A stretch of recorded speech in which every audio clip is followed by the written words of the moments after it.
আসন্ন টি-20 বিশ্বকাপ স্কোয়াডে জায়গা হারিয়েছেন wicket keeper batter Jaker Ali Anik. কদিন আগেও তার নেতৃত্বে সিরিজ জিতেছে বাংলাদেশ। যাকে ছাড়া টাইগারদের স্কোয়াড কল্পনা করা যেত না, সেই জাকের নেই এবার বিশ্বকাপ দলে।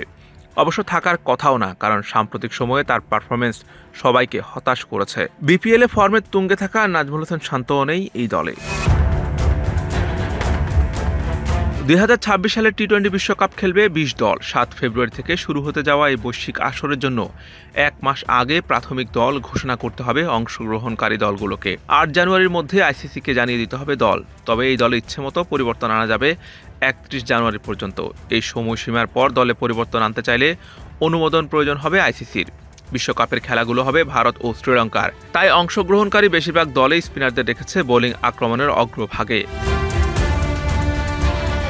এখন পর্যন্ত 5টি দল তাদের বিশ্বকাপের প্রাথমিক স্কোয়াড ঘোষণা করেছে। নিউজিল্যান্ড ভারত সফরে দল ঘোষণা করেছে। ধরে নেওয়া যায় এই দলটাই খেলবে বিশ্বকাপে। এখন পর্যন্ত ঘোষিত সব দলেই বামহাতি স্পিনারদের লক্ষণীয় উপস্থিতি। বাংলাদেশ দলেও তাই হতে পারে।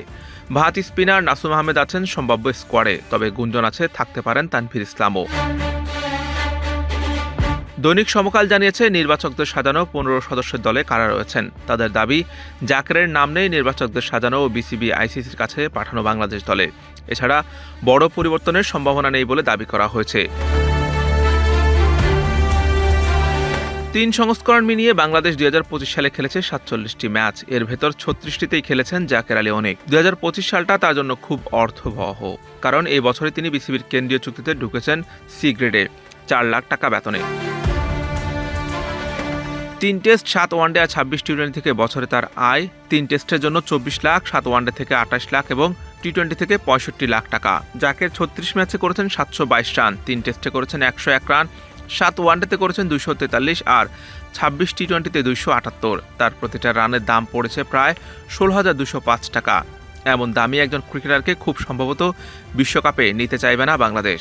বিপিএলের নিলামেই কোনো দল তাকে কিনতে আগ্রহী না হওয়াতে নোয়াখালী এক্সপ্রেস তাকে দলে নিতে বাধ্য হয়। এখন পর্যন্ত 3 ম্যাচে তার রান 6, 29 ও 6।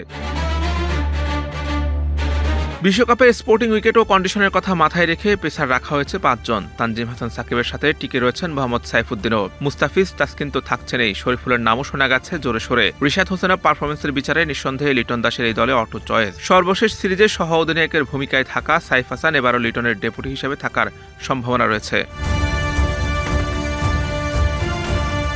তাওহিদ হৃদয়, পারভেজ হোসেন ইমন, তানজিদ হাসান তামিম থাকছেন। তবে বিপিএল মাতিয়েও আপাতত জায়গা হয়নি টেস্ট অধিনায়ক নাজমুল হোসেন শান্তর। ওয়ানডে অধিনায়ক মেহেদী হাসান মিরাজও নেই অনুমিতভাবেই। ফিনিশিং রোলে শামীম হোসেন পাটোয়ারির সাথে নুর হাসান সোহান রাখতে পারেন বড় ভূমিকা। এক নজরে দেখে নেওয়া যাক বাংলাদেশ দলের সম্ভাব্য বিশ্বকাপ স্কোয়াড। অধিনায়ক লিটন কুমার দাস, সহ অধিনায়ক সাইফ হাসান, তানজিদ হাসান তামিম, পারভেজ হোসেন ইমন, তাওহিদ হৃদয়, নুর হাসান সোহান, শামীম হোসেন পাটোয়ারি, মুস্তাফিজুর রহমান, তাসকিন আহমেদ, তানজিম হাসান সাকিব, মোহাম্মদ সাইফুদ্দিন, শরীফুল ইসলাম, শেখ মেহেদী হাসান, রিশাদ হোসেন ও নাসুম আহমেদ। সাইনার মান, বিডি ক্রিক টাইম।